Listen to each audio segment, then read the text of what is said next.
Look, let's be straight. This is an excuse to talk about D&D This is within the format. absolutely. We've got Vox Machina, we've got Dorkness Rising, we've got the D&D movie. Guys, this is bad. This is real bad. So what was learned? It's just funny. At that point, it almost feels like it's an in-joke. It's like watching a train wreck. You can't keep your eyes out of it. You're like, ugh, the whole way through.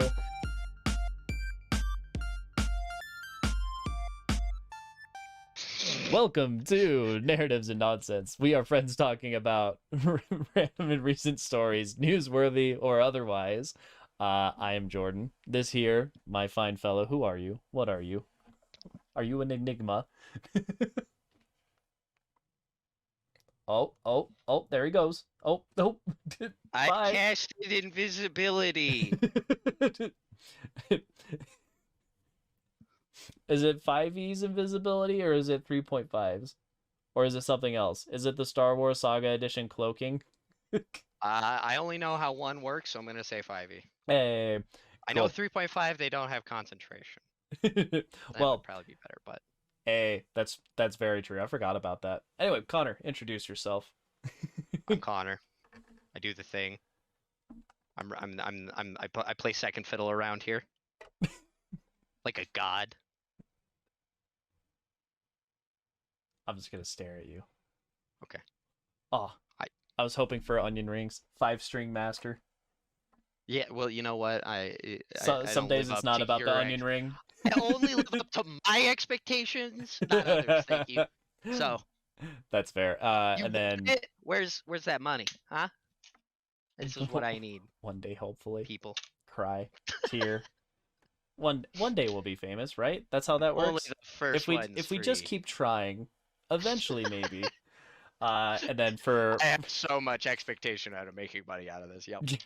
We got this easy. The day that we can buy lunch from all that YouTube street cred, man, what a wild ride it will have been. That's when we retire. For me, I'm Jordan, also Gilden for the win, and boy howdy, this is a little bit outside of our regular format. We usually record during the weekends, and then the following Monday, we post the podcast. In this case, we're recording a little bit earlier. Ooh, scandalous. Because I'm going to be out of town for a show that I'll be doing a performance in New Mexico, so I'll be completely off radar for a hot minute.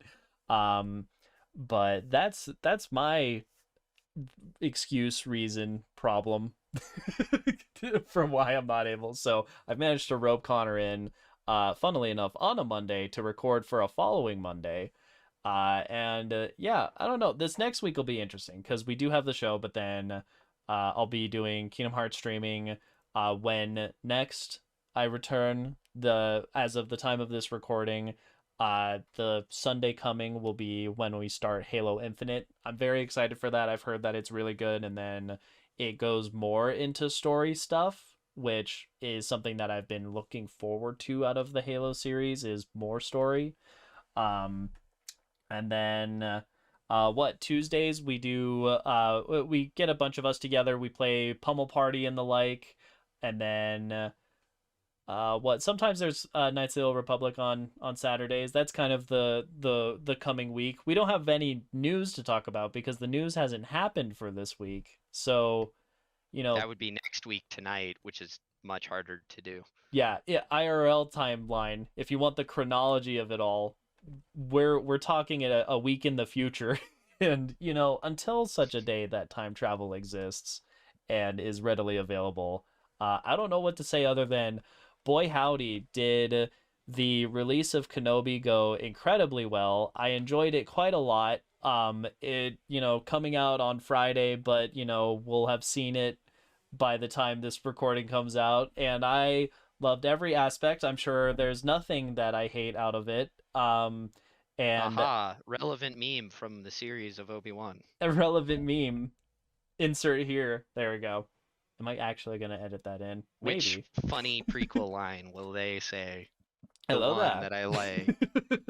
It has to be a hello there. Like, it absolutely has to be. Yeah, we need a hello there and a so uncivilized. Really, that's Right? they got a whole series to make that Oh, happen. boy, oh boy. So outside of that, Connor, what's your next week looking like? You have anything coming up? More garage doors where there were none, sometimes where there was one, just out slaying it. There, it was interesting last week. I had my power out, and in this moment, I was just like, like the problem was getting dealt with. Luckily, it was just a claire, but Yeah. I'm like, I'm just gonna go to work and I'm just gonna slay this door because I can control that. That is my equivalent to a 14-year-old girl's bangs. It's all I can control anymore.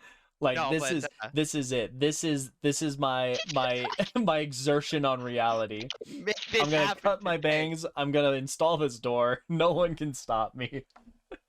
It's gonna be immaculate. Beautiful. Well, while we don't have But any news, going into this weekend, since Jordan is yeah, cowering out, leaving us to I'm not running play any away. D&D, But I will be going down to 'tis only Calgary. for one weekend. Thankfully, I will be bless. going to Calgary, which would be nice because I can head up Friday night after work, take a shower, be all ready to go. Yeah, So yeah. it'll be good. At least we'll be doing stuff. That's the key. We'll be having a good time, respectively. Um, Exactly. and speaking of Using which, it as an for opportunity. this fine Monday the 30th of next week, recorded today. Yeah, uh, Dad. we have all sorts of fun holidays. Naturally, if you're here in the States, this is Memorial Day weekend. This is the unofficial start to summer. Think the Canadian equivalent of Victoria Day for the US. That's what that is. And then Excuse me. goodness, for Memorial Day proper, I have the day off because it is a proper holiday. So um, when I return from my grand adventure, hopefully it'll be in time to have lunch with some extended family. That's something that's in the works. We're still sorting details. And then beyond that, we have Loomis Day, which is a very weird one. So we looked Which into is not lupus. not lupus. It's Not never lupus. lupus. Dr. It's never House has said lupus. so. See, Um, I made it work eventually. Look at that. Yay! So Loomis Day is actually named after the guy that figured out, hey, radio waves exist. We can transmit information via waves and signals. And wouldn't you know, this guy who indirectly uh leads to things like Wi-Fi, directly leads to things like radio. You may as well call him like the Alexander Graham Bell of radio and Bluetooth. The same guy happened to be a dentist, and that just like added to the layers of like, wait, hold on, what? This This guy, man has a resume. yeah, Okay. yeah, this How the guy kickers was stand. working as a dentist. He just happened to be fascinated with like how the atmosphere works and how you can use it for wireless communication. And then lots of his experiments failed, didn't work because the man's a dentist. But he also, wouldn't you know, has a credit for possibly being the person that made porcelain artificial teeth in 1857. Like, like what a wild ride. So there you go. There's our mid 1800s guy. His full name, for those that want to know, Malin Loomis. There you go. Loomis Day, everybody. Following that, we have Hole in My Bucket Day, the classic 1700s Germany made song. Dear Liza, dear Liza, there's a hole in my bucket. That is today. Apparently, it is a celebration, an homage to the well-known, well-respected children's song of many a youth. I don't know very many people that don't know what that song is. Honestly, it's kind of terrifying how like it's almost like Baby Shark. It's everywhere, you know. Um, Likewise, for raising awareness, it is Multiple Sclerosis Day, and then it is also Creativity Day. And if you're looking to be creative, you can enjoy a nice mint julep. Just have some minty bourbon alcohol drink. So those are our holidays for the day. Very, very nice, very fun, very festive, very celebratory of summer.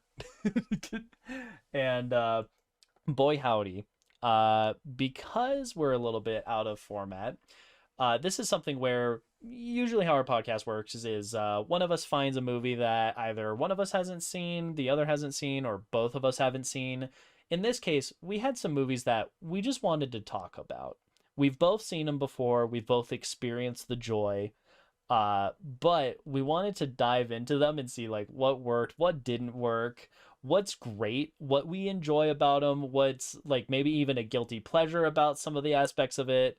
Um, we're talking about the 2000 Dungeons and Dragons movie, the Hollywood released creme A de la modern creme classic. modern classic, and we're also talking about the fan made, uh, arguably one of the best representations of Dungeons and Dragons, the YouTube movie Dorkness Rising, which when did that come out? It's 9 years ago. God, 2012. So 12 years later, we get a fan movie that, honestly, in a lot of ways, nails the aesthetics, the experience of Dungeons and Dragons. And to an extent, we'll also touch on some other D&D related things, such as, but not limited to, as of this year, the Legend of Vox Machina, the animated Critical Role show, based off of that D&D Look, game. let's be straight. This is an excuse to talk about D&D This is within the format. absolutely Just gotta.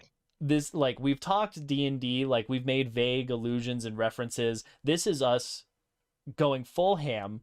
We're going to talk like campaign world building, like, all right, how do mechanics work? If it's something where you've never played D&D, go find people and go play it, please. It is something that I think you absolutely should experience. Definitely find a dungeon master that's much more loose with the rules, very improv focused. I think that's very helpful for a new player, mainly because it's something where, like, if you're doing a one shot, so a single session, you're not doing this grand scale adventure, it's not going to go for weeks on weeks.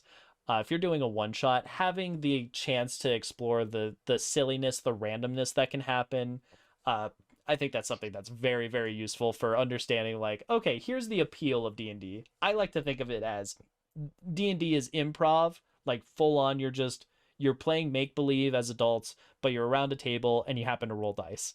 Like, And that's what then it is to me. take that guy and make a really melee focused character. It's really Yeah. fun. Yeah. Good Oh, times. it's fantastic. So, And role uh play anyways and piss your whole party off. right. It's great time. I love it.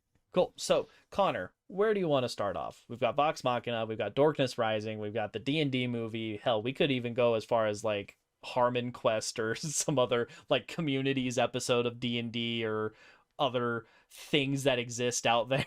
There's so much to talk about D&D and media uh that we could dive into, but where does your heart take us? I think we got to take down the elephant in the room here, really clear the air. That big stanky fart of the D&D movie is just like looming, you know. The like 10% on Rotten Tomatoes. Oh yeah, it's love it. it's it's It's ripe. something. It's really funny because it feels like it has a lot going for it. Because, like, I don't think the casting is bad. I actually think the casting is really good for that movie, but we don't get solid performances all of the time. So Yeah, we have, this may have killed a few people's careers, maybe. possibly.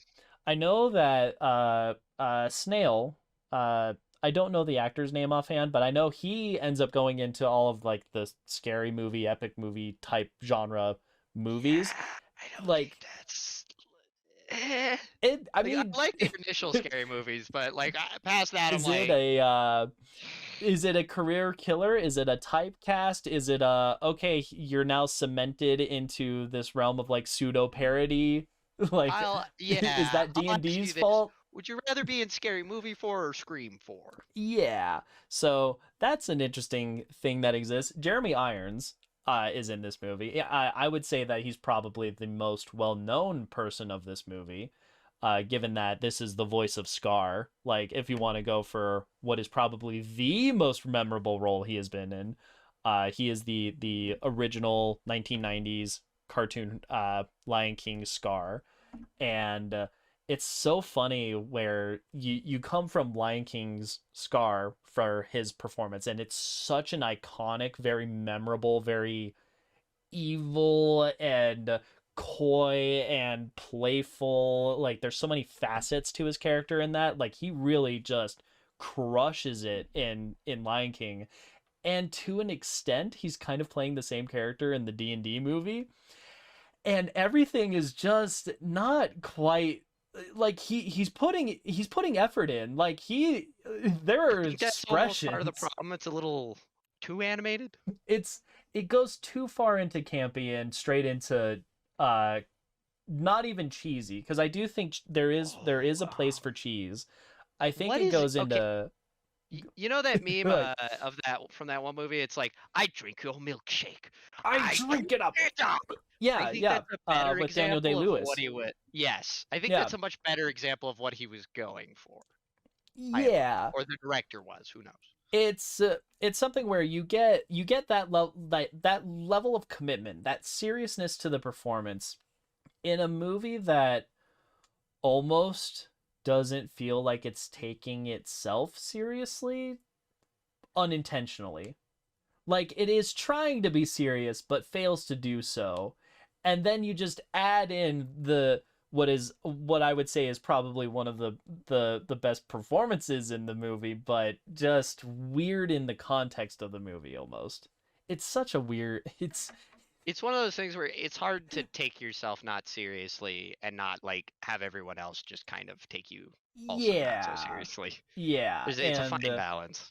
yeah, and to me, like my entire relationship with the 2000 Dungeons and Dragons movie is this is a movie that you watch while maybe you're intoxicated, maybe you're just having a good time. Maybe it's just on in the background while you're like playing a game with friends.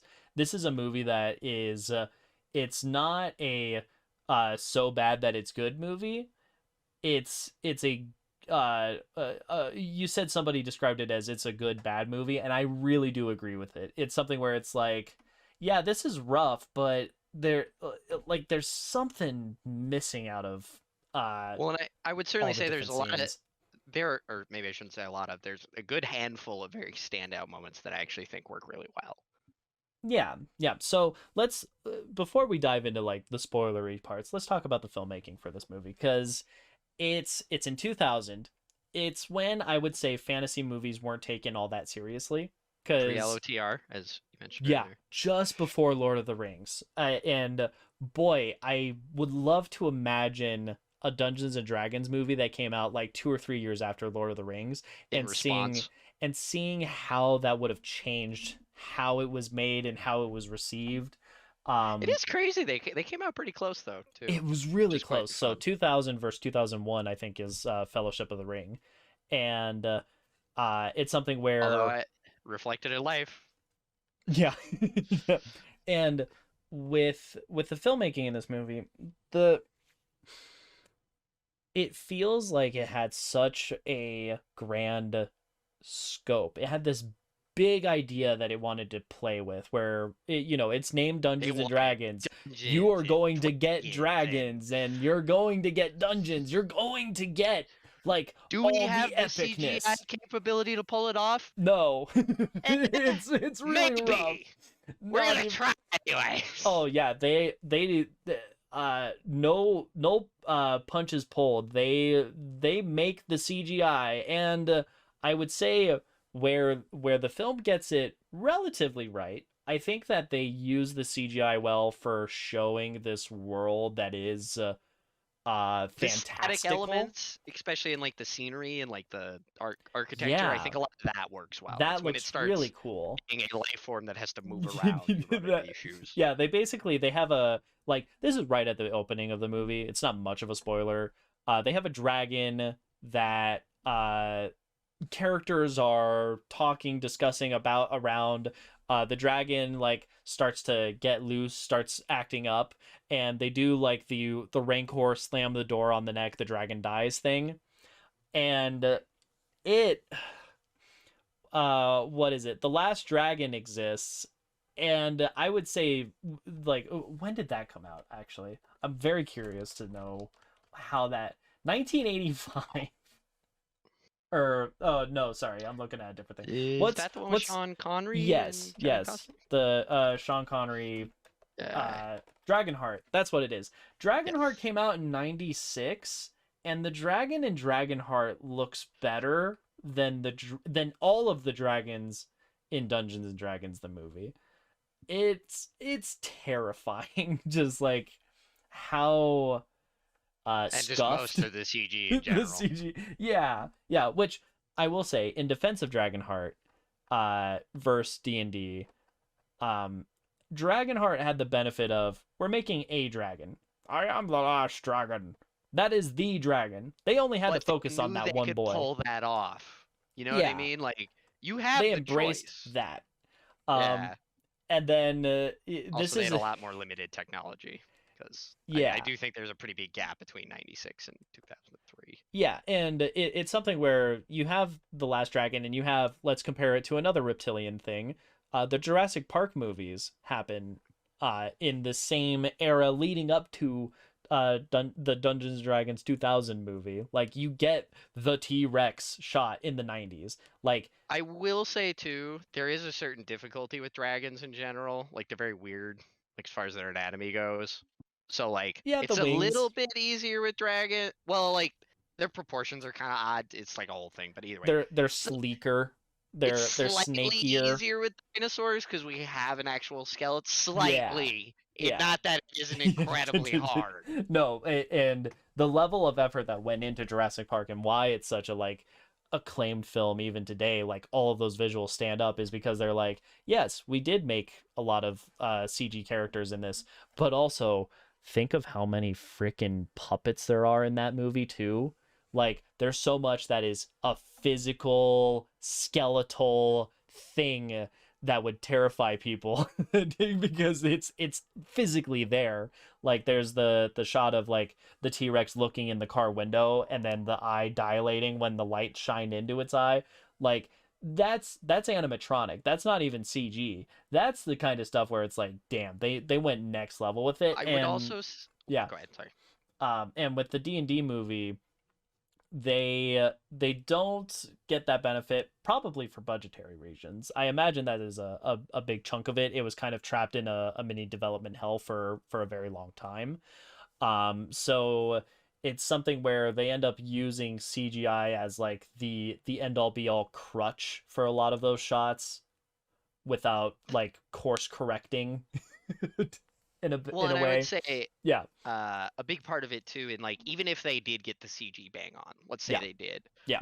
they also fail in something that Jurassic Park's really great at, where Jurassic Park, it's like right at the start of this movie, boom, fire, dragon, right at Mm. the start. And personally, like if I'm ever DMing a game, you're gonna have to do some work if you want to see a dragon. Yeah. There's gonna be some investment into this. You're not just gonna like, and with They take away Jurassic some of the Park. wonder of it, I guess. And even with Jurassic Park, when they show it, there's a lead up. There's that build. There's the classic, Yeah. the water. Shooter! Shooter! Exactly. There's a bit more to it. And even in that scene, Yeah. you don't see as much of it. It's just kind of there. You don't really confront it. There's a bit of a thing here or there, They but have it's they very have the obscure. cards in their hand, but they're not showing they're not They're showing what they're showing you holding. one card and Yeah. nothing else. It's just like, what do you think Yeah. I got? It And that it is very very different in that respect.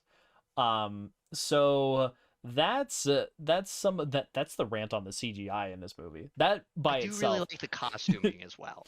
The costuming I'll point that reminds I me like very much of like labyrinth-esque type stuff where like some of it. The elf yes, ranger chick, yeah, hers, I'm like, it's something. I am not a person who shames people for their kinks. I'm not about that life. You want to do your thing, you do that. Keep it to yourself and your partner and all consenting parties. Yeah. But like even I'm like, guys, please. It's the classic, is it armor or is it just boob armor?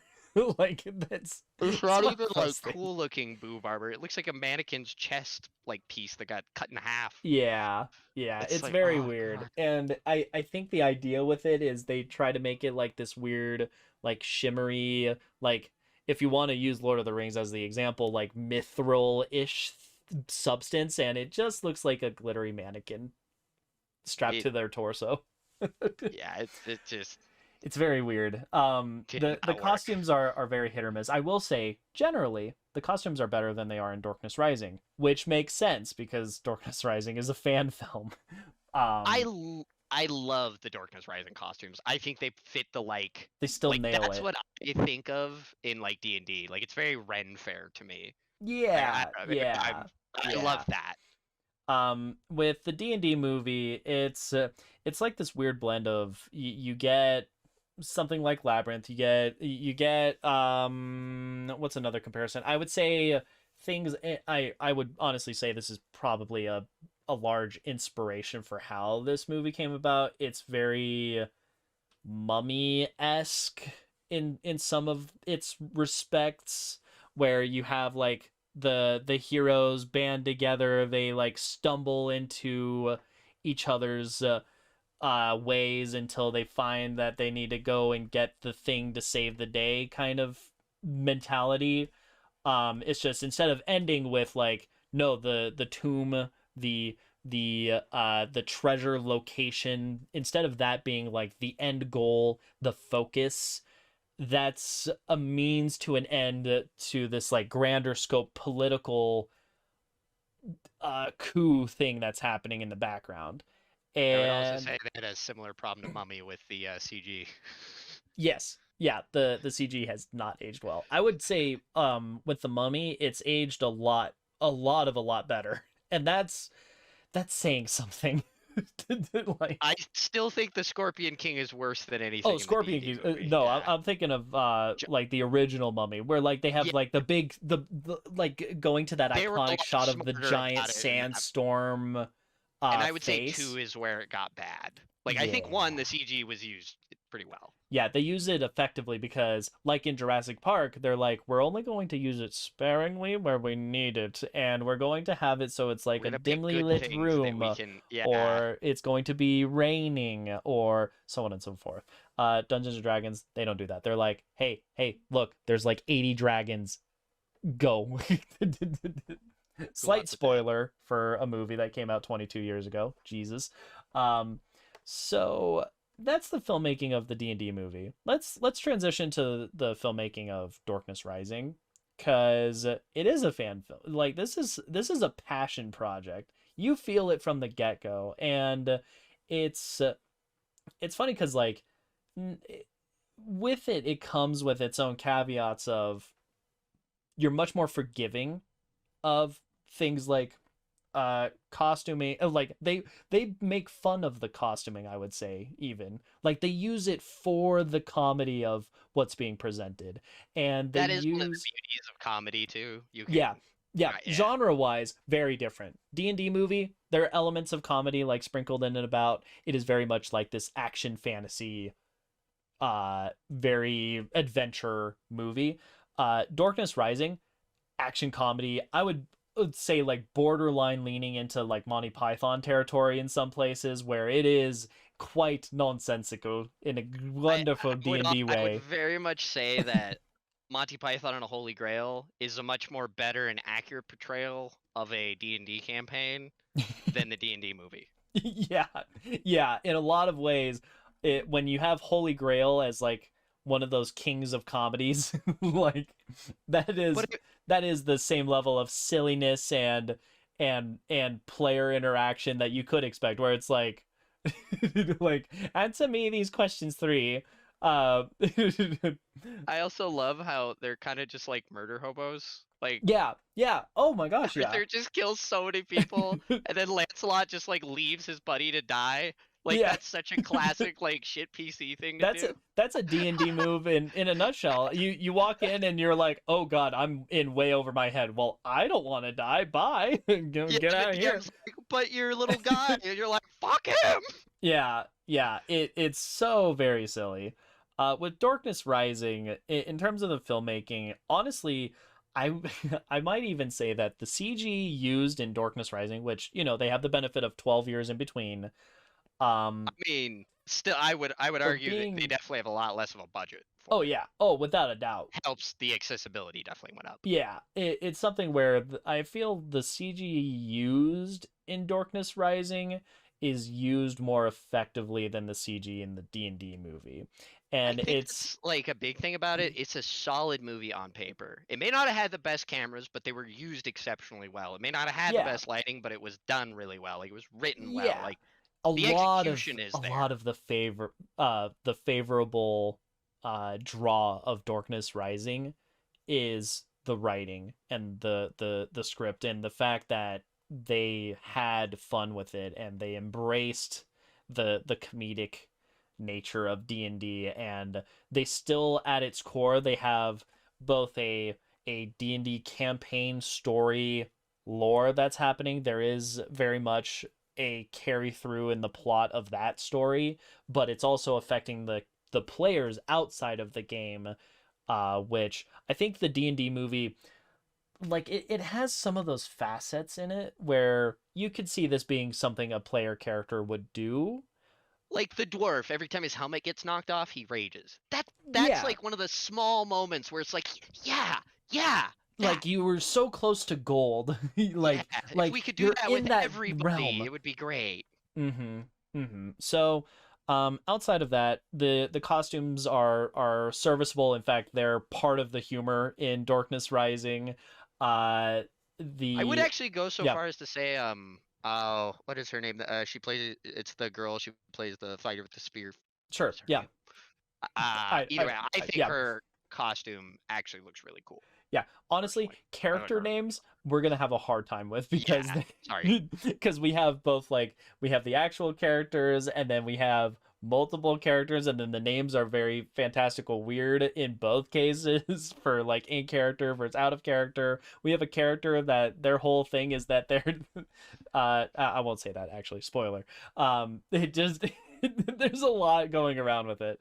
The actual person is Daphne. Daphne, the the player in the show, not the Yes, okay. not the character name. Yeah. Yeah. It the filmmaking, it's such a black and white contrast of like, here you have a lot of budget, where do you spend it and how do you allocate it? You don't have a lot of budget, where do you spend it, how do you allocate it? And seeing those resources used in two very different ways, because it's something where the Dungeons and Dragons 2000 movie had a budget of in the tens of millions, and they lost a lot of money. It's I think overall it was something in the 40 million $1 million budget range for what they spent on the movie, and they got like 33 back internationally. With every, like, worldwide gross total, they got like 33 back. Like, it was a money sink, and that hurts when you have something like a fan film crushing it in comparison. So if you want to experience them for yourselves, I do think that it is worth experiencing both. In Darkness Rising's case, if you are familiar with Dungeons and Dragons, absolutely, please, I could not recommend it more than to go and see it. Like, drop everything. It is an absolute gem. And it's so funny because in both cases it's something where this is they would have come out during the time of Pathfinder 3.5 edition, a little bit before 5e. I still think, in terms of like the mechanics aspect of it, you can still very much enjoy it regardless of like what version of D&D you're playing. There Uh will be some jokes that like, cause like if are you a play little specific, 5e, but you're still laughing at them. yeah, like Yeah. it is. There's like one in particular where they're like, "Oh, bards suck," and it's like if you're in 5e, you're like, Wait, what? "What?" It's like the No, best it just class. it at that It's point just it almost funny. feels like it's an in joke of the movie, and you can still appreciate it as that, even if it's a different context for why you're laughing at it. With the 2000 Dungeon and Dragon movie, I it's kind of hard to see where Slugs some is of a them are thief. actual The things. dwarf's a barbarian. Yeah, That's what I got so there far. you've got that. You've One got a lady's a wizard. rogue, you've got a wizard mage thing. Ranger. You have the evil character cast some like weird ear tentacle mind Homebrew control, spell. hurt That curse thing. Yeah, he's some Like it's he's got a very natural way weird. to cast dominate person, but it manifests as two weird snake things. Yeah. Also, For some it reason. can suck out information. And we're never Think gonna explain that. That's just a no, thing it no, can do. it's it's very much like oh gosh, what is it? It's like he's Borgullet. got like Borgullet. It's like the Borgullet scene where it's just really weird tentacle thing in the middle of Rogue One. It's like that. It's like that. And they just don't touch on it again. It's not explained. It's not well, it's dove like, is he into. like a mind flayer or something? Yeah. Did he get something from that? Like that's the only thing I can think of. Yeah, it's very weird. So anyway, please go watch both. For the D&D movie, know that you're going into a You silly don't have to movie. watch that one if you don't want to, but it is great. It is I very do love I it. would say watch it with friends, watch it in a casual environment. Both great drinking game movies. Absolutely. If you can Dorkness go Rising, online and find one, go ham, go buck wild. I would also say with Dorkness Rising, incredibly enjoyable with or without friends because it's just that good. Like that's just what it is. With D&D it's like I know that I was like looking through tabs on the side because I'm like, oh boy, I forgot I had to yeah, it re-experience was this just and I'm kind of up me sober. to refresh the plot in my Yeah, head. yeah, Yeah. it's a fun time. This So, there's the one scene in the thieves kind of thing, and I really like yeah, the that. like So Thieves I made Guild sure to thing. watch that part. Yeah, that's fun. So, that was your chance. We're going into spoilers and plot and stuff. Go, bam. All right, plot. Dorkness Rising. It for being about the same length as the Dungeons and Dragons movie, I feel like Which I felt like I didn't realize that until right. I watched them. I was like, oh wow, It's that was a wow. long movie. How about that runtime? Um, the Dorkness Rising movie, it's something where the sub because you have an A plot and a B plot. The A plot I would say is the the the characters playing through their adventure, and the B plot is the players who Dealing are with each either other. dealing with each other, the people politics that goes into playing a game of D&D. And um they it's fun to see the different like represent like a lot of the players are classic kind of archetypes of like kinds of what a players player you'll can run be. into. Yeah, you have the brand new player, you have the metagamer player, you have the, I would say that you have the like chaos incarnate player, and then you have the player Yeah. that's just like I'm here to win kind of thing. Now, You get all of those Jordan, aspects. Yeah. do you think I attribute and have any of those attributes from some of those characters Chaos. being my DM? uh in your case, we run a Star Wars game on Fridays that I'm the dungeon master for. Give He me that plays as live a constructive criticism. right. He plays as a Gungan named Kasei in this game. We've been playing for over a year now. You're very much on the chaotic side, but you also are in that what my character would do in a good way, not in a because they you get both aspects of in Darkness Rising. You get the this is what my character would do in the annoying way and in the great way, where it's like, no, this is a role playing decision. I'm being tactical with this because this is attributing to the story, while you also get the this is what my character would do. I would, try to maximize Light. the absolute effectiveness regardless of who's in the room. I think Or I in would just kill this shopkeeper because haha, chaotic neutral. and they're like, dude, Yeah. that was evil. That is Yeah. hard evil. Just the fact that they're laughing at the Alignment. alignment mechanic of it, like it's such a especially with 5e where it's less mechanically relevant. It really is just These flavor spells text. care about this. Yeah, does a spell That's the care? effect. Yeah. Sometimes. Yeah. Protect like good and detect, evil's good. It's a good spell. yeah. Just it's Protection so it's so very fun. So anyway, I would say that you're in the chaotic but chosen points of roleplay thing. I like to think Um I'm not the guy to justify doing something stupid to derail the plot. yes. There Yes. might be stupid things, but it is You might in you the might effort of accidentally derail the plot, not on we purpose, fuck but up. because that is the nature of D&D. And you lean into that. You're like, "Oh, well, shoot, guys, this is bad. This is real bad. I'm sorry. I didn't mean it." I will roll a skill check no matter if I am trained or have a negative skill fire. Yeah, Like, yeah. I Uh, like to roll the dice. Anyways, so yeah, it's something where you're very fun to play with. And I want to continue pushing the role play aspect because I do think it's something where um I try to get story out of the characters. I would say Dorkness Rising does not have that aspect as much of like here's the backstory behind the individual characters, but it's not necessarily always needed. I would say that they're and that's playing in this game is a like a 3 or a 4 shot. You know, they play it for maybe a month or two, is how it feels portrayed.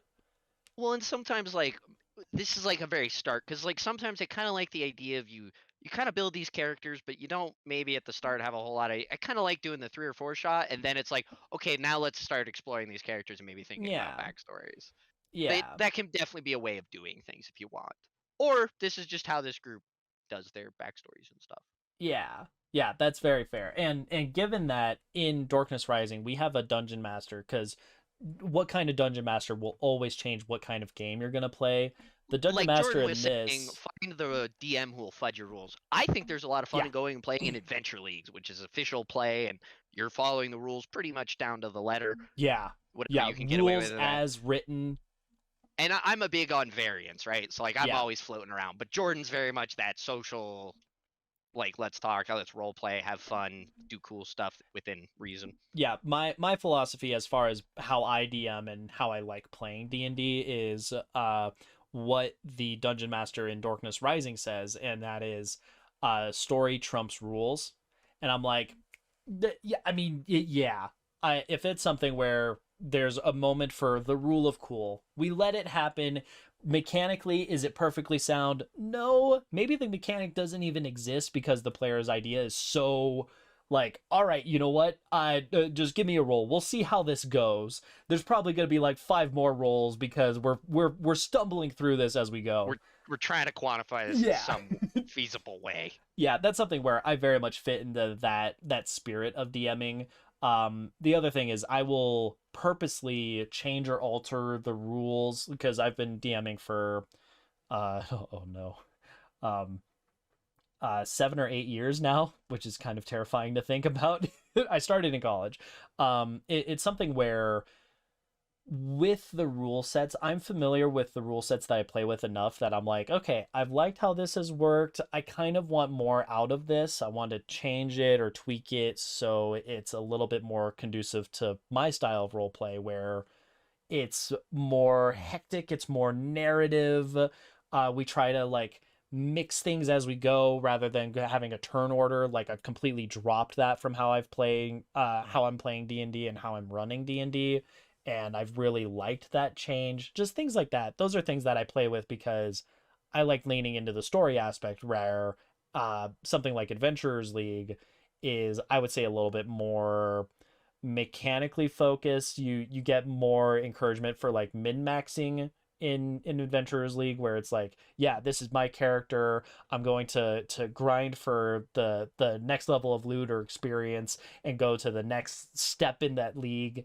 That's something that I can respect it. I can understand it. I love min-maxing characters when I can, but I can't embrace it.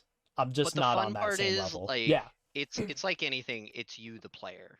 Mm-hmm. Like you can do that, but Yeah. it's fun to be the guy who's like, but in my instance it's like I like to role play. I like try to force people to role play with me. Like people Yeah. don't. That's one of my favorite things in Adventure League when people are like, and I'm like, no, you're gonna talk to me in character. Yeah. Yeah. I will sit there. Draw it I out, will make you do force it this. out of them. Yeah, Yeah. and it's really fun with the group that we're playing with for our Star Wars game. It's something where I've experienced playing with you guys, for years at this point, and I'm like, okay, like I know a lot of people for D&D. Who do I want in this campaign? Slash who's available as well. And I wanted to have it be a smaller party so we can focus more on, the 4 or 5 of you, and really dive into that specifically, and seeing just like, all right, let's see where this goes. There is a grander plot. There are bigger things happening throughout like the rest of the galaxy, but this is at its core this party of just characters that kind of bump into each other and go, all right, you know what? We like each other enough. We'll keep going. Let's see where this takes us. It's been very, very fun. So applying some of that thought process to Dorkness Rising and to the D&D movie. Dorkness Rising, you get to see the variance in like what the characters are and how they play, which is really, really indicative of what kind of movie this is going for. It's going for the feel of, we want to capture the essence of being at a Dungeons and Dragons table. If you're playing a TTRPG, this is what this is. The Dungeons and Dragons movie from 2000 does not do that. It goes, we want the essence of the fantasy aspect. This is probably a perspective that is completely in character. You never get anything meta with it, and it follows some of the tropes of Hollywood storytelling, where it's like you have a little bit of like a love romance subplot happening. You have the main character, which you don't really have as much in D&D proper. It's really hard to have a proper main character. I would say in this it's something where the puckish rogue is the main focus, and like Snail is absolutely a support. um I would definitely say I've definitely run it. It's more of yeah, an occasional thing. Sometimes there yeah, are parties where like one kind of everyone's like, you know what? No, let's explore this. yeah, yeah. Like this It's is kind of the guy. We're on the supporting cast here. yeah. And to add to that, it's something where like in our game, I don't think Kasei has ever necessarily been the forefront of the focus in that sense, at least not yet. And we've been playing for over a year. I mean, we've Yeah, had a long time to play around with it, and Kasei has always been I would just say like a invested relevant in. contributor, Yeah, yeah. if that makes sense. You're involved with the plot. You're not, on the sidelines like, all right, cool, well, when's it my turn type thing. That's never Yeah, been the case with Kasei. Kasei has just never been spotlit, I would say, is kind of the like, or maybe not spotlit. You can have spotlights in right, sessions. yeah. Um Well, I would say that that's part of the thing though, is it's like yeah. I kind of grab it occasionally, Yeah. Yeah. or at least I like to think I do. You Yeah, know? for example, there's a point where it's revealed that Kasei apparently has a mind control chip in his head, and he's not acting the way that he does. And a lot of gear shifted to like, okay, how are we going to handle Kasei? Like he has the spotlight, he has the focus for a bit, but the adventure as a whole, I would say, was very much about another character in the party, Akela, where it was about her experiencing part of this like oppressive system that she grew up with again in some ways. She reconnects with her father figure. It's a lot of that being like Yeah, the proper focus. Like if there was main character, not syndrome, but main character focus, it was Akela's bit looking at it in hindsight. But Kasei absolutely was like this big highlight of like, whoa, what is happening? I Um, feel like it's kind of yeah. like he's like Fez from That So 70s show. A lot of the Hmm. things don't happen to him, but he's often a character brought in so that we can see his reaction and like what he would say in a situation. Yeah, yeah. Uh, so with the D&D movie, they lean more into that kind of, we have a hard line focus, I would say. Because it's something where the main character, the puckish rogue of You unknown could name, definitely say this is like a two-man campaign that features like some guest characters that occasionally yeah, come in. yeah, it's him and Snail, and later in the movie, Snail ends up dying, and it pushes the puckish rogue further into the spotlight, and then you have the other characters that are kind of in these supporting roles that jump in, jump out as the plot needs. It's much more of a traditional Hollywood movie than it would be a D&D campaign, because it's very hard to do something like that where it's in and out and in and out and in and out and in and out. Um, you can do it. I have done it. It drives me bonkers. as a DM, it's very difficult to try to write someone in and then go, oh hey, I'm going to be gone this week, write them back out, without I making always it feel feel like like that's this why like forced. passive Mm-hmm. jobs outside of adventuring are good if you're gonna do that. Mm-hmm. Mm-hmm. It's not the only answer, but it's part of it.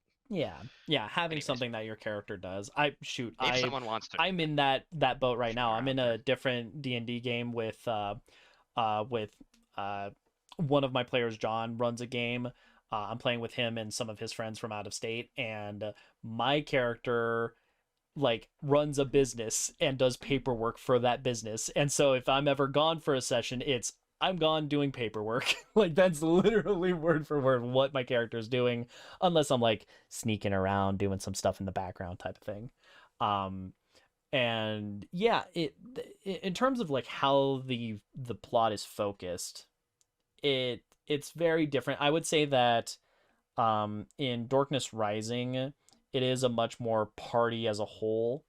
You still have a little bit of focus on, I would say, the antagonist in the party, the monk in the party, who is very pushback against the playstyle that he's in, and the girl fighter person, the new player, the newcomer to the party, who has not experienced these things and is very much going in from a story perspective, and just happens to also be min maxed for really good crits. Like, Well, I mean, it's one of yeah, those things where it's like, look, I'm are we not all out here trying to build like somewhat solid characters, like in some way or another? Like, yep, I get the whole like min max thing, but it's like, well, yeah, yeah, like I want them to do a thing. yeah. You want your character to be effective. You don't want them to ever just be garbage like that. Well, and especially Yeah. like I think the big thing that a lot of people might get out of this, you don't have to be effective in combat. Mm-hmm. Like your character can still be effective and just In being other good at ways, other things. whether it's they're doing things in the combat that aren't engaging in Bards are a good fisticuffs. example of that. Bards are excellent examples. Like they're charming, they're the face, they're skill monkeys. They do all of the checks outside of the thing. That's something that they A lot of excel utility. supremely at.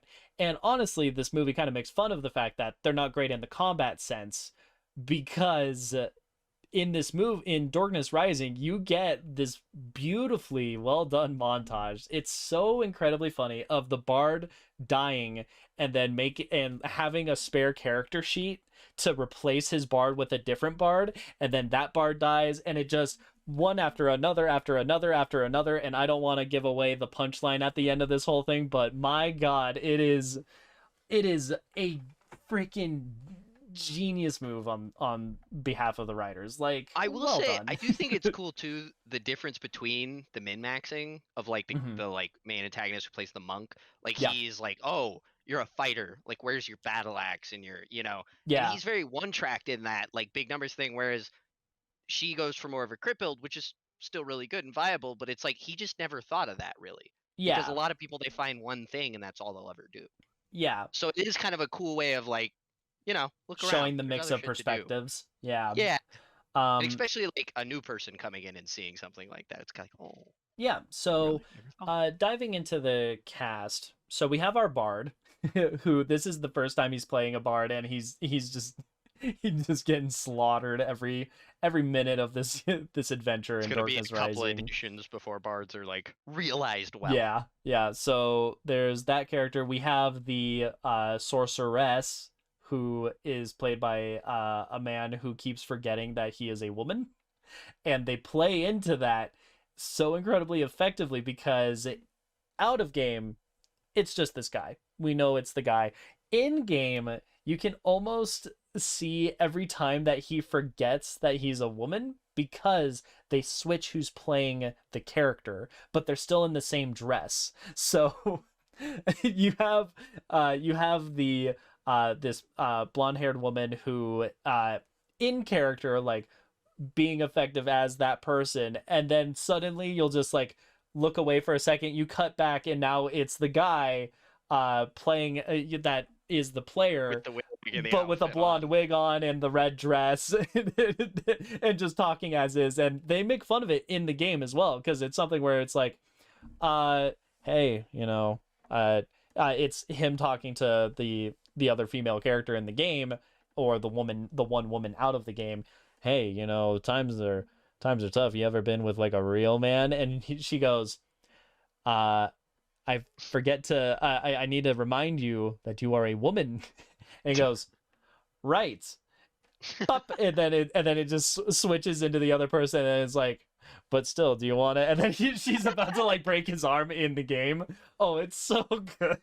Like, it's that level of understanding how to make fun of itself. And honestly, like, I think we've experienced that a bit with one of our player characters in our game, Akela, who Akela is a woman and it is played by John.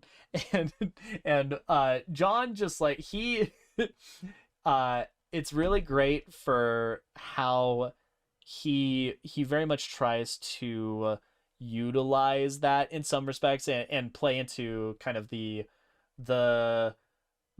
like slightly tropey like mechanic girl on the ship. I my brain goes to Firefly. I know that was one of his inspirations, was the Winry, girl in that show. Full Metal Alchemist, if you'd like. Sure, yeah. And Accurate. it's something where it's like, yeah, so she's normally dirty, like her nails are all like scuffed up, and then she goes to the party and she's like super uncomfortable being in a fancy dress, but she's really pretty now. Like that kind of stuff where She's our where scruffy tomboy.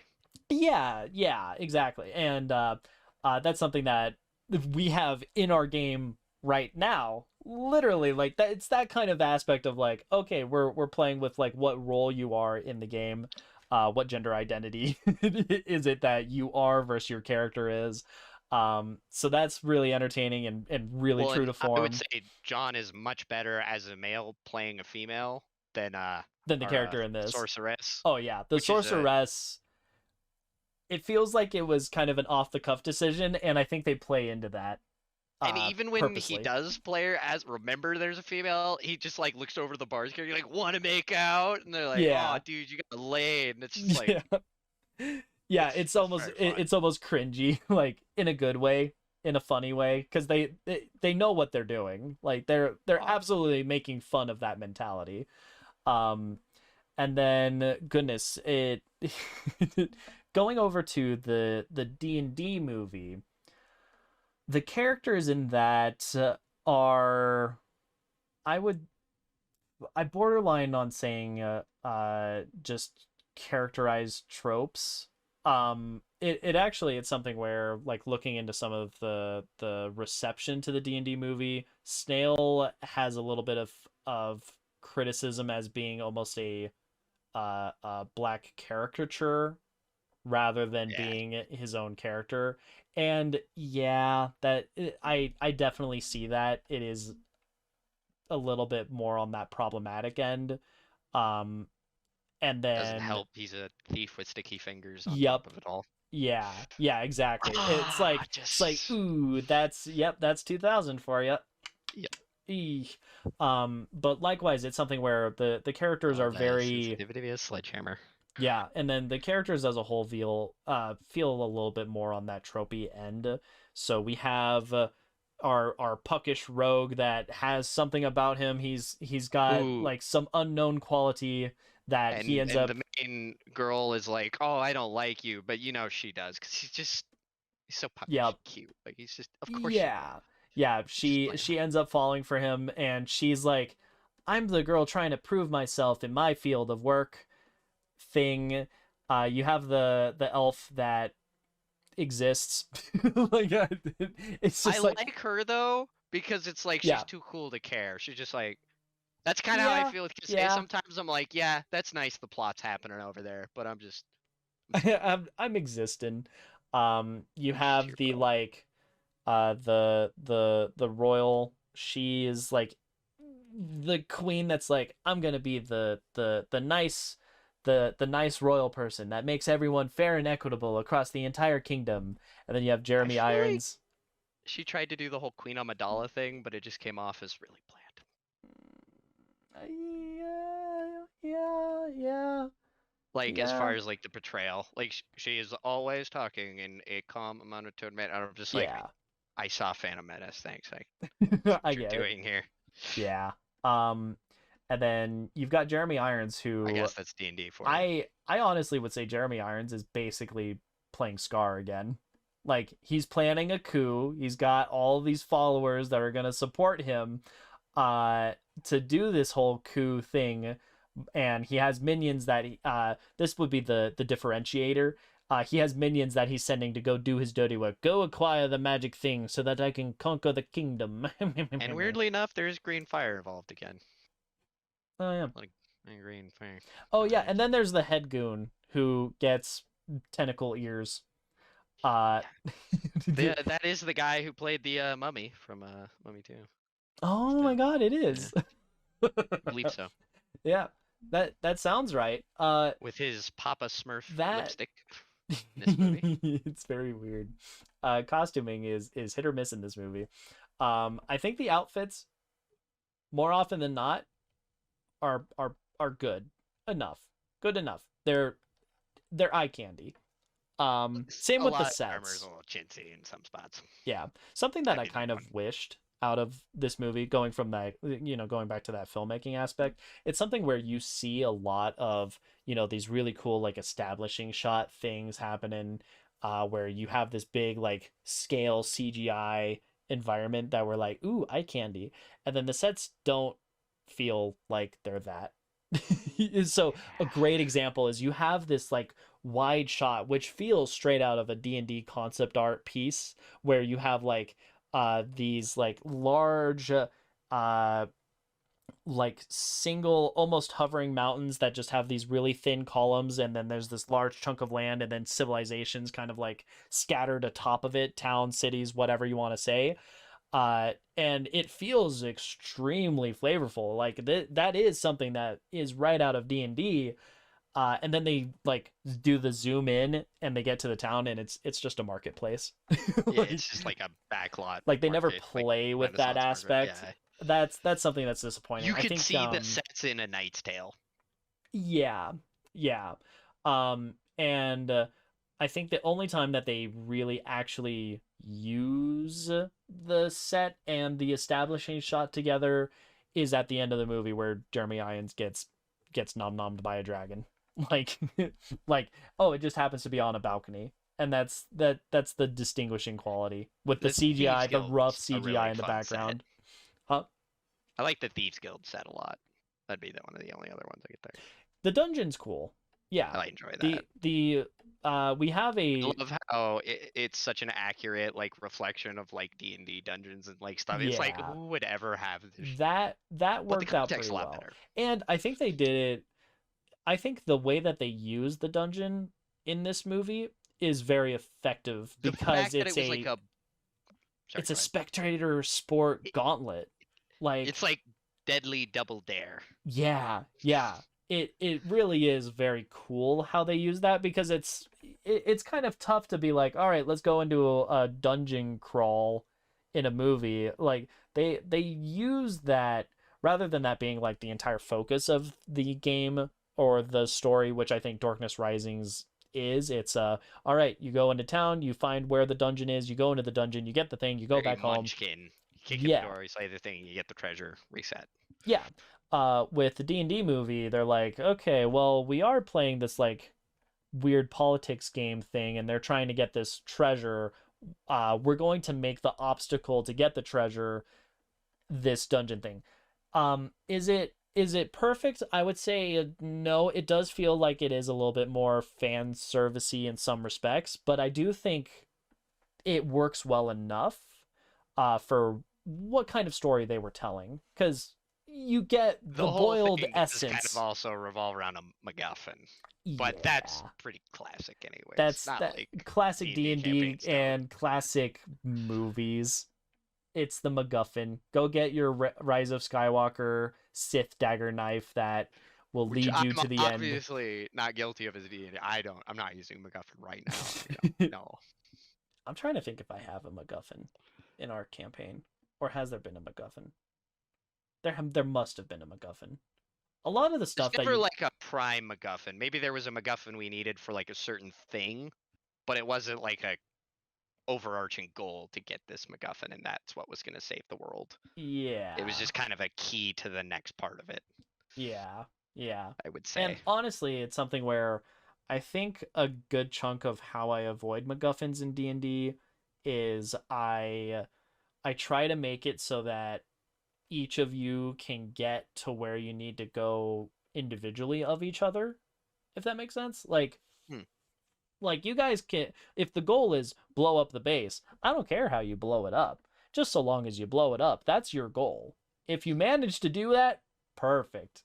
If you rig a cart that you brought along for the ride to blow up while you're still there, like right next to it, okay, cool. If you hijack a tank to do it that way, if you just take some explosives out of your pocket and just like find structural weak points, however you blow it up, that's your domain.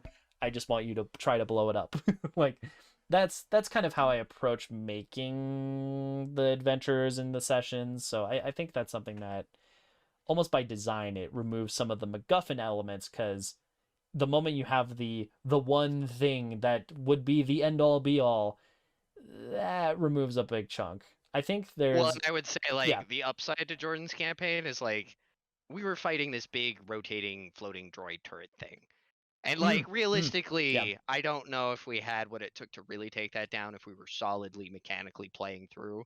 But Jordan kind of let me improvise and cobble Yeah. together a that like out of multiple different items that I just had in my Yeah, you inventory. tape together a couple of like a couple of grenades to make this like sticky bomb with duct tape, with Kadu cling mesh tape in Like the Star Wars setting. yeah, and it took it out. Whereas like if Jordan was not that way, it would have been a much more stock standard. Okay, let's sit and cover. Yeah, Okay, we're gonna shoot, shoot duck, him. shoot, Go duck. back. Did we get shot? No. Okay, go again. Oh, now we gotta move. Yeah. It was Yeah. fun because it was like kind of based off sound, so I guess that could have added to it. But Yeah, I think the droid gunship that they were fighting was blinded, so it couldn't see where the players were, and it had a lot more firepower than they did. So if it's something where it was confident where you were, it could shoot a rocket that could get very damn close, if not completely instant kill in a shot. It never managed to get to that point. A little bit behind the scenes with that, because these were the gunships that you were being chased when you landed initially.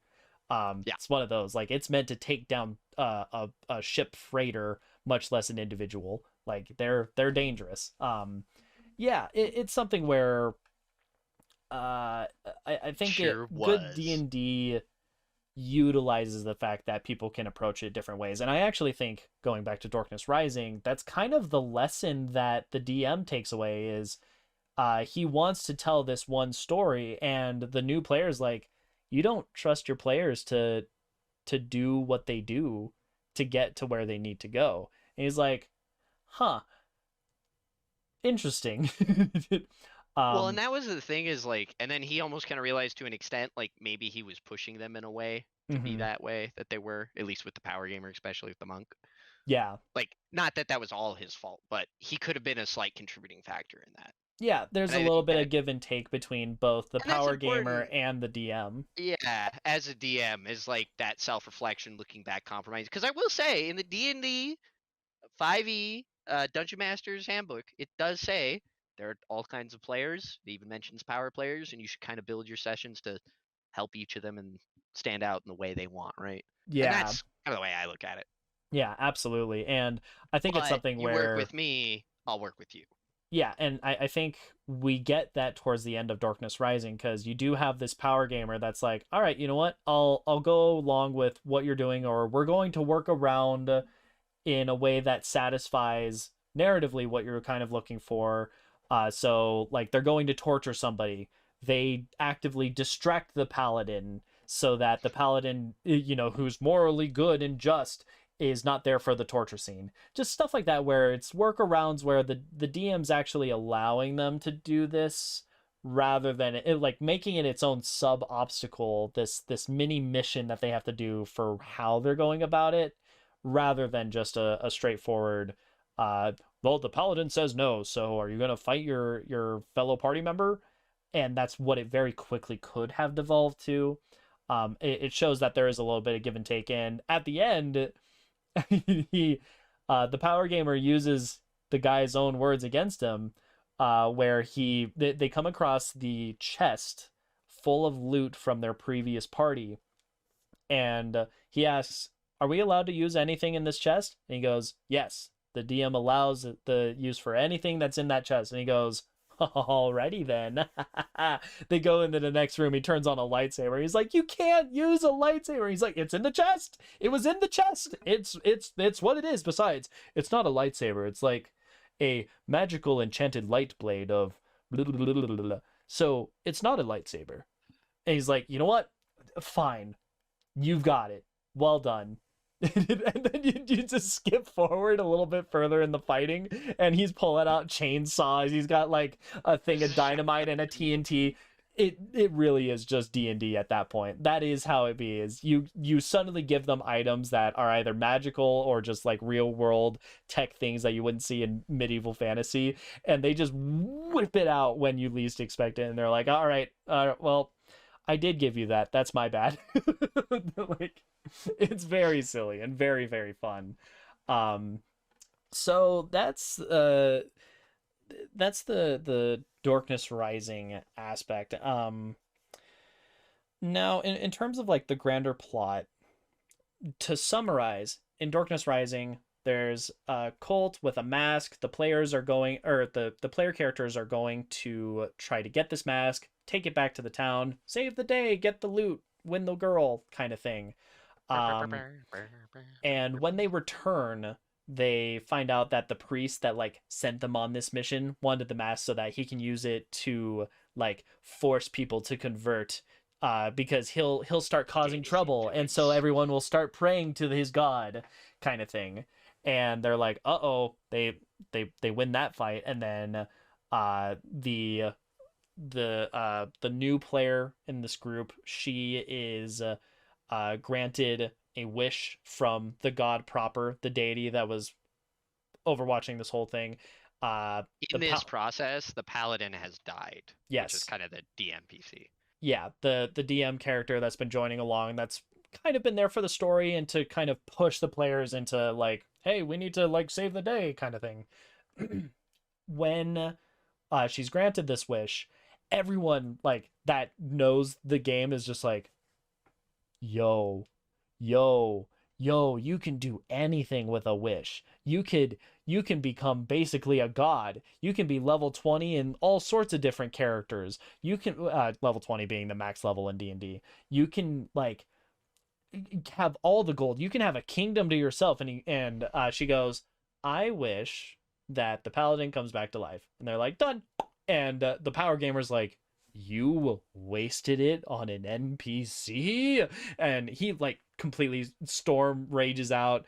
The rest of the players are like, that was a nice like story beat. I like that. And for the out of game character story, the B plot that follows, you get out of the game. We have this like beautiful story. The DM has now written this as a module because he was trying to write it from the get-go, but was kind of coming across a writer's block with the whole thing. Now that it's written as a module, you get this like this nice scene of everyone together without the power gamer, and they're like, "Nice, congrats! Like that was a fun time. That was really They're great." like in a game shop, Yeah, next to playing. and then the power gamer comes in and is just like, "Hey, so like, that's not how I normally play, but do you wanna have me at your table? I don't care. I don't care one way or another." He cares. So he has his arc Kind of of, coyly apologizing. yep, and then he's right back into it. They start a new game, and you get to see both them as players getting back together around the table, and them as characters. Like, "Congrats, you've saved the kingdom, but have you?" And then you get this scene of them like running off because the king's like, "Oh, go help me with that," and they're like, "Yeah," run off into the distance.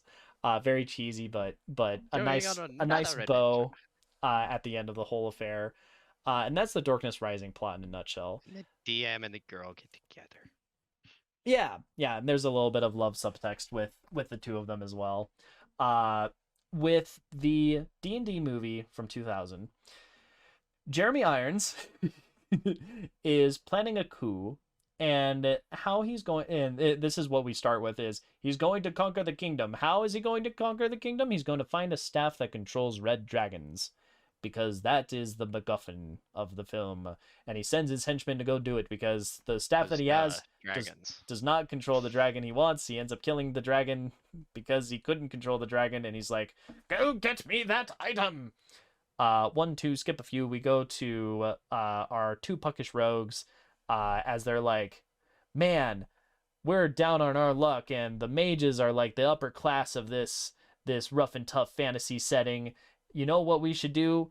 All the mages are going to be distracted by like this crazy weird magic experiment that's happening, because when the dragon dies, its blood goes into the water, lights it on fire, and so they're like, oh man, this is a perfect distraction. Let's go to the mage tower. We're going to steal some like magic stuff, and we're going to be rich. It's going to be the score of the century.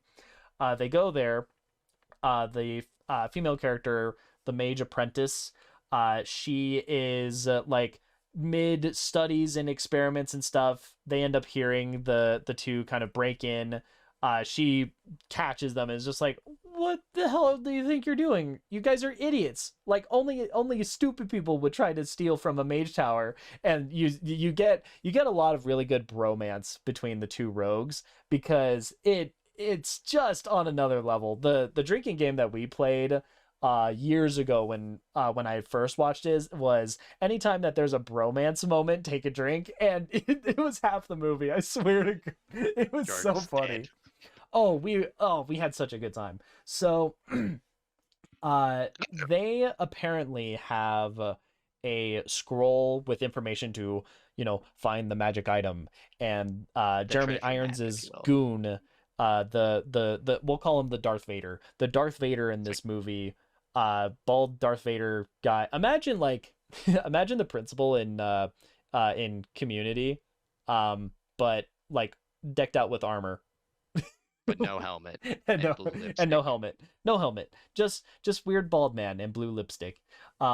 So he shows up, he kills the apprentice's teacher, and it's just like, give me what I want. And they really quickly like dimension door, I am assuming is what that was. They use some spell, they like teleport out. They are followed, they run into the dwarf, who's just like a drunk in a pile of trash. um and from there, all of them are working together to figure out, okay, what is it that they want? What are they going for? What is the scroll even? They find out like bit by bit. At one point, they're in a bar. The rogue and the mage apprentice, the main character rogue and the mage apprentice, the two of them We're end up totally not into each other at this point. totally not into each No. other. Into each Okay. other. It's the classic will they won't they. They end up like transporting themselves into the scroll to like try to get that information, while the other rogue, Snail, I remember his name is Snail, and that's the Yep. only character in this Snails. movie that I remember the name of. Snail is going to hit on some like elf that he sees across the way. The dwarf's being a raging drunk. Darth Vader comes in. Bald Darth Vader guy walks in, starts shit. They end up leaving, and oh gosh, what, they go through the marketplace, they're on the run. I know at one point the like a big reason why the mage apprentice is sticking with them is because she's wanted, because Darth Vader is part of like the government, so she's got wanted posters and no one will listen to her. She's just an apprentice. She's low on the totem pole. She doesn't matter. None of the Kind of people matter. scapegoated her. And they're like, Classism. oh, she stole the scroll. Yeah. And uh ultimately they figure out that the MacGuffin they need to go to the Thieves Guild, which is like as direct of a D&D reference as I think we get as far as like the lore of D&D, besides there being dragons, but that's just fantasy. I don't think there's very many Thieves Guilds things that I can think of pre 2000, but I could be wrong. I feel like that's a little bit more unique to D&D. Yeah. Yeah, as at least in terms of movies, I definitely don't think Yeah. there's Trying anything to with think. a thieves guild Conan in had it. a snake cult. That was a Yeah. classic one, but Anyway, nah, I so don't know. Thieves Guild. Yeah. the two rogues go to the thieves guild. They have to like go through the main character Puckish Rogue goes through this series of trials. It's a spectator sport dungeon.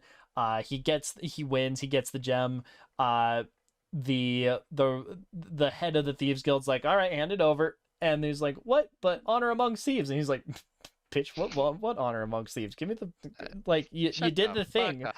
Like, we've been set up here watching people fail again and again for entertainment because none of us could actually do it, but you did it. So like, cool, good for you. I want my money. Basically. Yeah. um Chaos ensues. They end up getting out of there, and somewhere along the way Darth Vader ends up catching Snail and is just like, give it over or this dude is fucking dead. And then he kills dude because, yeah, the fate of the kingdom's a little important. Because he's bait. So Snail dies and is thrown over a cliff and is super dead. No, no. No. And that actually, the getting thrown over the cliff makes it a little hard to get his body back. Yeah. He's Yeah. gonna need for a lot of resurrection spells. So Uh-huh. that fun little. Yeah. Did they actually do that because of D&D rules? Yes. Maybe. The guy who made this literally wrote up and included character sheets with the DVD release of all the characters That's and broke very cool. down why That's they fun. had everything they did. Yay. So Okay. I'm gonna say yes. Cool. There are some things that are, is it a reference or is it made up for the movie? Who knows? That's fun. That's cool. So they get out of there. The elf and the apprentice and the dwarf end up getting captured. We get a similar trade thing where it's like, I'm gonna kill all of them. Give me what I want. And he goes, and she's like, don't do it, don't do it. And will they, won't they? He looks at it and he's just like, but I can't let you die. Throws over the MacGuffin, and the guy's like, cool, kill them anyway. They fight their way out, while Guy just leaves, and he just teleports back to Jeremy Irons's tower. Like, he goes straight to the finale, because in the background of this we get shots of like the I'm gonna do good for all the people of mage and commoner alike. We have her dealing with Jeremy Irons's political coup where he's gotten everybody on board. So I really don't know like what getting I don't know why the dragons are necessary in the grand scheme of the plot, because he's already won everybody else at that point, realistically. I think the dragons are a kind of a consolidation or force kind of thing. It's like, if you got an army of dragons, like, now I'm super on board. Like, what are you gonna do? I got 10 you're dragons. so dead. It's win. not even a fair. Yeah. So once that all happens, Jeremy Irons is controlling dragons. Got Rogue and party. The queen can also control dragons too, right? She can control the Like not the red white- dragons. Yeah, so you get like- CGI. Before it became like every finale devolves into a CGI battle, D&D went out and said, you know what, this is going to devolve into a CGI battle. So you get dragon on dragon fighting in the sky. Really highlights the CG. And it's rough. It's pretty hard to look at, because it is I shouldn't say hard to look at. You can watch, but it's like watching a train wreck. You can't keep your eyes out of it. You're like, ugh, the whole way through. And finally, Puckish Rogue manages to snatch the MacGuffin, the red dragon controller, and Jeremy Irons is like, ha, what are you going to do with that? You don't know magic. I'm Jeremy Irons, and I'm awesome, and you suck. And he goes, oh yeah? Well, guess what? And then uses it to summon a dragon to eat him, because apparently he could do it the whole time. He was the chosen one. Yeah, which they do vaguely hint at that. Like, he's like, his dad knew how to read or his dad used the runes that are on the scroll to like leave messages back and forth with the Puckish Rogue when he was a kid. Like, it's implied that he's a little bit more than just a rogue. Like, maybe there is some kind of magic capability there, but yeah. Anyway, so he uses the thing. Jeremy Irons gets eaten by a dragon. Great. That's a good And scene. Like that one. it it's a good scene, and then CGI. Very Like at entertaining. that point, you're just hand waving. Like, yeah, okay, the CGI is bad. No, I'm We just get it. laughing on Like the it's ground at that just point. Like, what the fuck's going on? it's just and uh it's really funny because I have it's Draco from Dragonheart. I just have that image still like in a tab on my Windows on the computer, just staring at me as we talk about how bad the CGI is, and I just keep looking at, years prior. Here's Draco from Dragonheart, and I'm like, man, even if it looked like that eating Jeremy Irons, it would look so much better, and the year Seriously, disparity is something else. Like, oh it's a man. little amazing.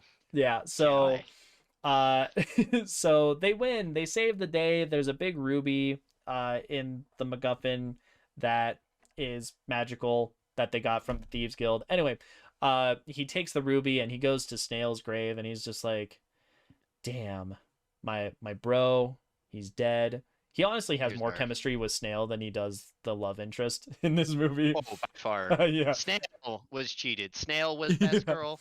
Yeah. So he sets the gem down and he's like, "Bro, Her last big score. we got the last big score. I only wish you could see it or whatever." And then the grave marker dissipates and it's like, "Oh, Snail's alive. Oh my god, we're going to we can go get your friend. He awaits us on the other side of whatever happens." And then they all hold the ruby and then they just like teleport out of existence. The, They just the whoop. search for Snail. The search for Snail begins, I guess. And that's the end of that movie. My Yeah. God. Yeah. Ugh. So what was learned? The guy is magic. Don't He's a trust bad chosen one. guys. Don't trust bad guys. Bad guys are bad.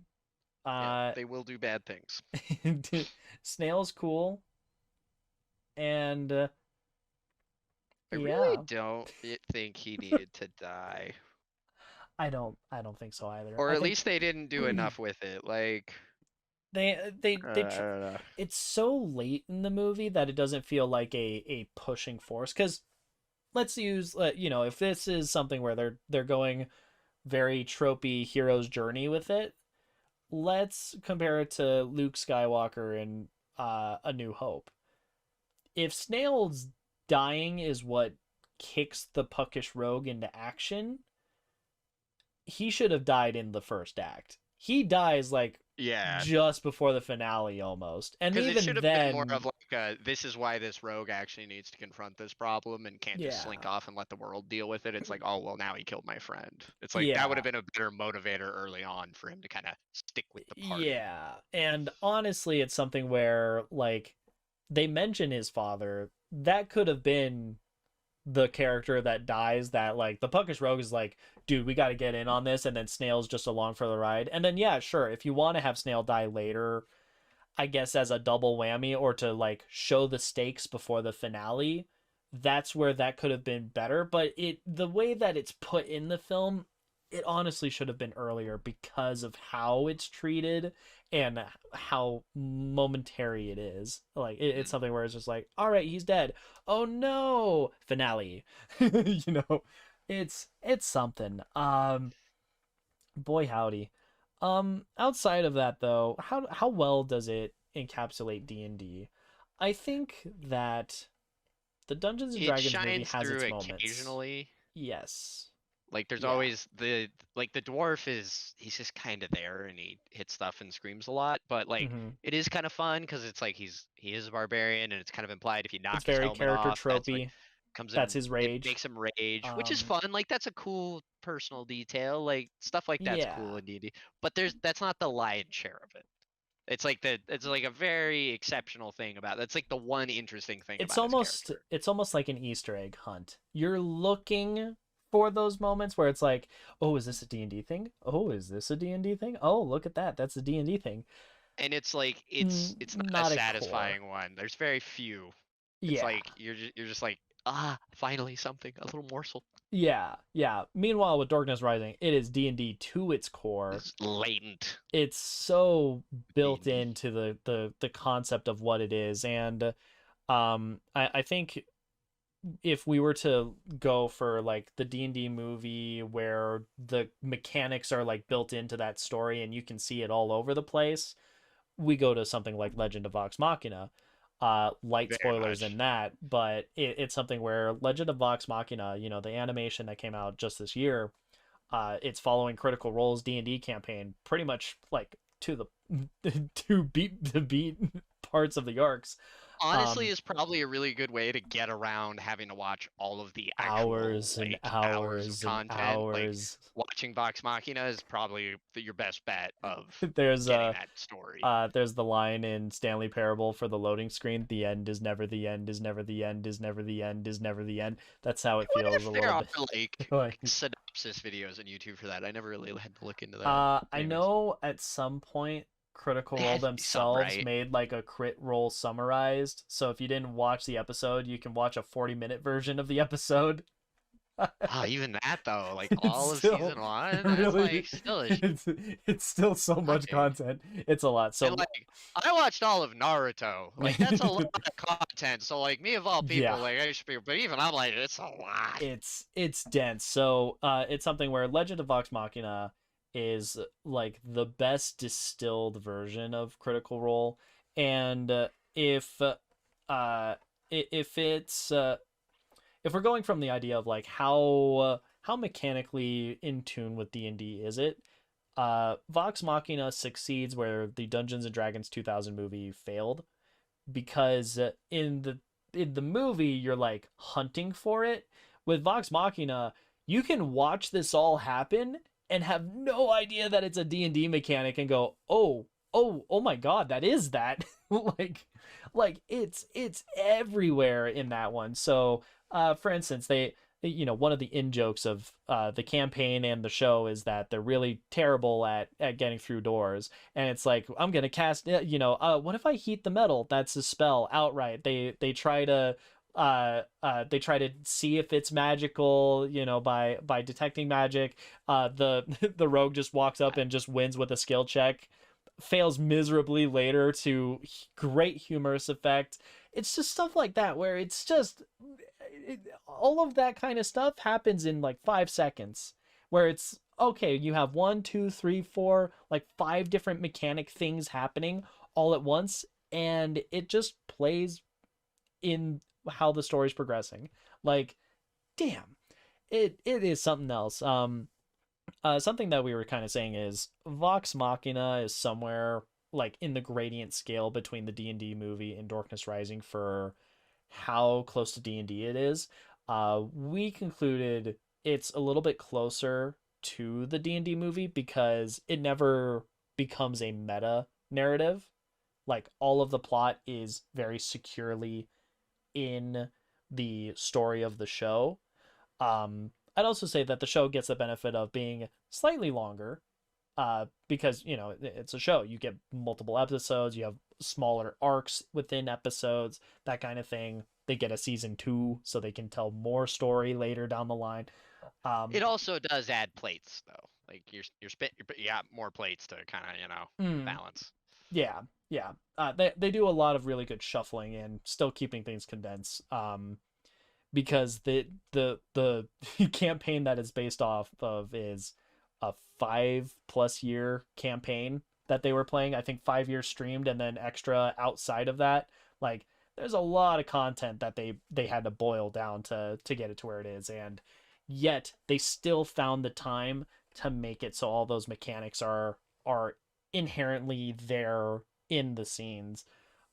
It really is an impressive balance. So yeah, I don't know. Is there anything else we wanted to say about our our Dungeons and Dragons movie experiment critique dive? As happened with Rec, oftentimes putting more money into something will not yield similar Mm, results. yeah, Rec had a limited budget and they killed it. Quarantine had another $10 million added and they only got another 10 All they million. got back, And realistically, you want to try to earn more than your investment rather than just getting it back and probably especially when losing it with marketing. market. Yeah, Mm-hmm. I mean, they still made a profit, but like, I they could have not. I don't know. it's Marketing's tough. weird. It's tough. Either way, point being, uh, Dorkness Rising also knew what it Goddamn was gem. doing and knew what it could do. Yeah, There is some effects in there. They're well used, but they didn't do anything that I don't think he was very confident he couldn't pull off yeah. They in a knew the extent of satisfying way. where they could go with it, and the D&D movie went, all right, we have this grand ambitious plot, They and overreached their never grasp. grounded it. They never drew it back in to go, okay, maybe we can't pull off hundreds of dragons just fighting each other. Well, I mean, they So couldn't even kill a character off well. Like, genuinely, they just, you didn't deserve that. You don't deserve that emotional moment. yeah. You have not built up the emotional core of this movie enough to expect me to cry right now. Yeah. Honestly, I feel like it's something where the reason that you care that Snail dies in the Dungeons and Dragons movie is because Snail is one of the more entertaining parts of the Yeah, you're movie. like, no, one of the Wayans brothers. No, he was Yeah. great. Yeah, you're killing off a favorite character, not to progress the story, but to try to bring attention to the story that should have had more attention on it anyway. It's one of those things where it's like, was it really necessary, or was this just something that you needed to do because it's dramatic? So yeah, that's the D&D movie. Dorkness Rising is a goddamn gem. D&D, the Dungeons and Dragons movie is still very much entertaining, and I'm very curious to see where the next things go. I know apparently, because I looked into it, there are two direct-to-DVD sequels to the Dungeons and Dragons movie, Mm, and I think we need to touch on those at some point because maybe I'm that'll be very, our next double header. yeah, that might be our next, like, Jordan's out of town for a weekend, so let's see what happens. Um, oh boy, it's yeah, that's something that exists, and the next D&D thing apparently is slated for spring into summer of next year in 2023, and it's got like Ooh, Chris Pine and I don't, there was a whole we cast shall of, see. people. Will it be Um, like the Warcraft movie or Monster Hunter? Who knows? yeah, yeah. I Warcraft wasn't bad. It I was like the Warcraft gorgeous. movie. Visually, it was Enjoyed it a gorgeous. lot. I loved how they used magic in that movie. Yeah, very. Yeah, Jordan's like, I hate the retcons. The damn retcons. it's it's one of those things where it's like, if they retconned for a reason that wasn't what's the word I'm looking for? If they made a retcon happen to try to better tell the story they're trying to tell, then sure, retcon it. But But as make always it with WoW. good. But as always with WoW, did not Yeah. pull it off. It's really funny because it's like, WoW, like Warcraft, in a similar vein of like some of the D&D stuff we've been talking about, the Warcraft movie has moments, has pieces, has Easter eggs that if you're a fan of Warcraft, like, you know what that is. There's like a shot of like going to Goldshire. It's like, wow, the Goldshire Inn. This is the Yeah. Goldshire Inn, and you get there's a small creek, and you see a Murloc, and it makes the sound. Like, you get those moments that if you're a fan of the series, you love it. But also, there's very clearly things where it's like, okay, Dalaran should not be flying right now because this is way back when. Why is it flying? Why is this happening? Why did Because it looks you? cool. But you can't just make it look cool. It has its own purpose. Why I not, like, feel like keep they that did being though. To thing? be fair, they did. They did do that. In spite of. Yeah, Yeah, and that's the it's very thing. It's pretty. like It's very pretty. I don't even. That's it's kind of like The that's funny part is, it's like you don't even need to make it flying to keep people out. Like trust me, they're very good at doing that in no spite it of any of their flying. yeah it just yeah, Dalaran single-handedly made an anti-undead magic field, just, because they could, because they're like, oh shit, well, an undead army's coming. Well, screw you guys, we're done with this. We're not even gonna bother. Nope. Or, oh no, we got super nuked because of overwhelming demons. Like, you know what, I we're gonna rebuild this city, and we're gonna put an impenetrable barrier around it. No one comes in, no one comes out. We're just mages rebuilding the city. and then they fly it somewhere because they're needed. I will say I probably like the Warcraft movie a lot just because I thought Duratar's story was very cool, and I'm a huge Orc Horde fanboy. So You sure are. kind of seeing Duratar and getting to kind of like go through that myself finally was like, oh, fuck, this is so great. Yeah. So great. I We're myself, just mindless killers. I We're am mindless Alliance Night Elves. That's where I started. That's where I'm like my guy in Warcraft 3. Your buildings are trees and they can walk around. Fucking great elves. I'm a simple person. That's cool as shit. Like if your building is a tree and it just goes and just steps over to a new base, like hell yeah, let's go. Anyway, so that's our Warcraft tangent, tangentially related to D&D things. Outside of that, Connor, where can we check you out? Well, I mean, right here, right now. I mean, this is all really. No, but you can always get me at 5 String Connor on YouTube. Watch the videos I don't upload there anymore. And you can get at me on Steam Bank Cleric, play some games or Pokemon Showdown Nonsense Narrator. If you want to try to take the crown, kick his which butt. no one will succeed at anytime soon, I'm sure. Let me know. Absolutely. And then if you want to see more of me, okay, I have to think in the future. This will be on Memorial Day. So on Tuesday, I'll be having a fun stream along with a bunch of other people from all walks of life. We're playing probably Pummel Party, if not some other social game. We'll decide on that day.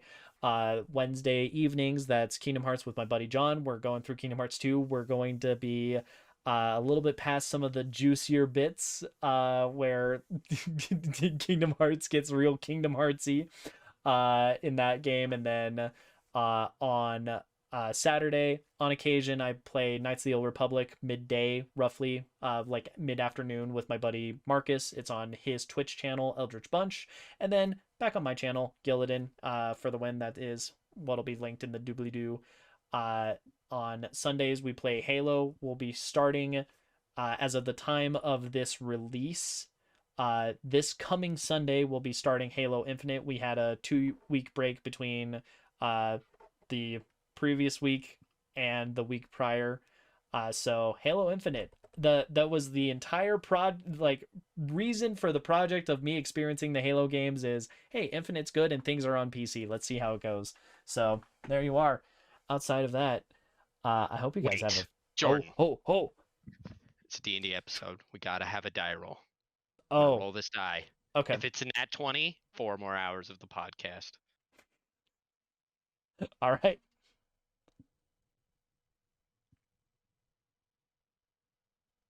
It is a 19. We're safe. Okay. I'm like, all I see is your crotch. Oh, sorry. It is a 19. Totally official. There it is. Yes, I can do. That's we're walking a dangerous line on a Monday evening. The one time I roll high. The one time. When you least need it. Anyway, have a great week, everybody.